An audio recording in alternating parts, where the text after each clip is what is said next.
Pengelompokan hewan berdasarkan penutup tubuhnya.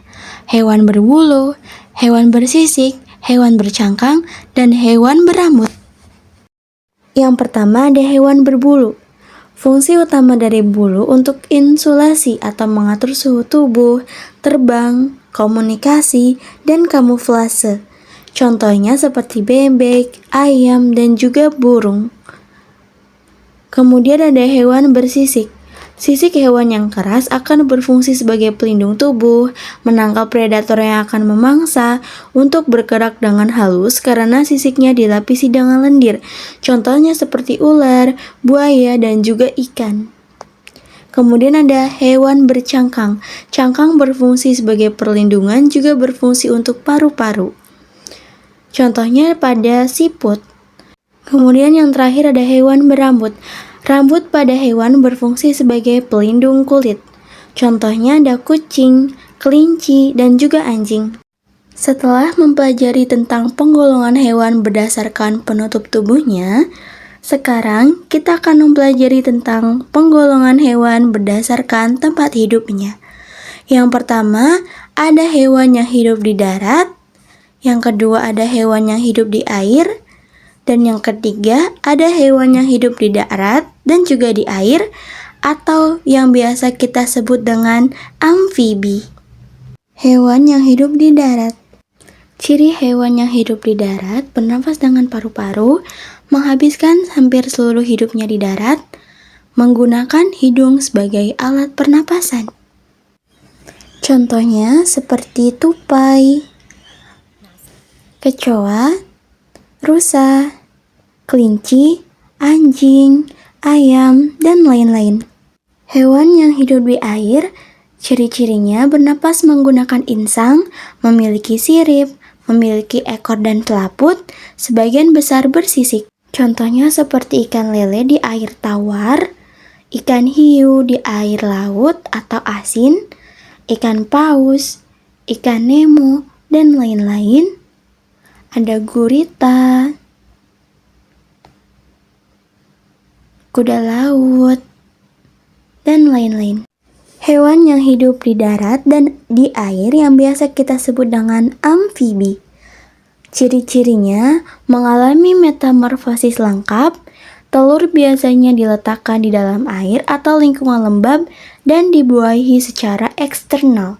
Berkulit halus, tipis, berbulu, berpori, kulit mengandung kelenjar lendir dan kelenjar racun, berdarah dingin yang mengatur suhu tubuh dari luar tubuh mereka. Contohnya seperti hewan salamander, Cecilia, dan katak. Jadi, penggolongan hewan berdasarkan tempat hidupnya dibagi menjadi 3. Hewan yang hidup di air, hewan yang hidup di darat, dan hewan yang hidup di darat dan di air, atau hidup di dua alam.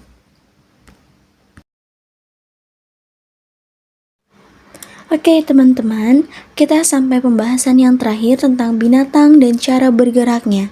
Salah satu sifat makhluk hidup adalah dengan bergerak. Binatang bergerak dengan berbagai macam, seperti berlari atau berjalan, melompat, terbang, merayap atau merangkak, berenang, dan juga melata. Yang pertama ada hewan bergerak dengan cara berjalan atau berlari.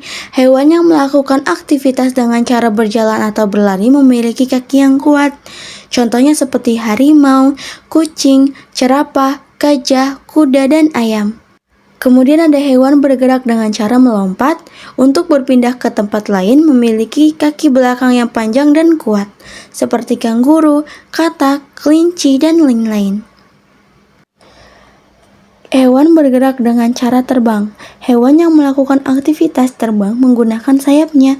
Sayap merupakan bagian tubuh yang membantu hewan untuk bisa terbang kemanapun dia mau. Contohnya seperti burung, kelelawar, lebah, kupu-kupu, nyamuk, dan lain-lain. Hewan bergerak dengan cara berenang. Hewan yang berenang menggunakan alat geraknya masing-masing. Ikan berenang dengan menggunakan sirip dan ekor, anjing laut dan penguin berenang menggunakan sayap dan kakinya. Hewan bergerak dengan cara melata. Melata sendiri adalah hewan yang bergerak dengan otot perutnya. Contohnya seperti ular, cacing, lintah, dan lain-lain. Hewan bergerak dengan cara merayap atau merangkak. Hewan yang memiliki kaki tapi bukan untuk berdiri, melainkan untuk mendorong tubuhnya. Saat bergerak, perut hewan ini menempel pada tanah ataupun dinding. Contohnya seperti buaya, komodo, cicak, tokek, dan lain-lain. Berdasarkan cara bergeraknya, hewan dibedakan menjadi 4 jenis, yaitu menggunakan kaki, sayap, sirip, bahkan ada juga yang menggunakan perut untuk bergerak.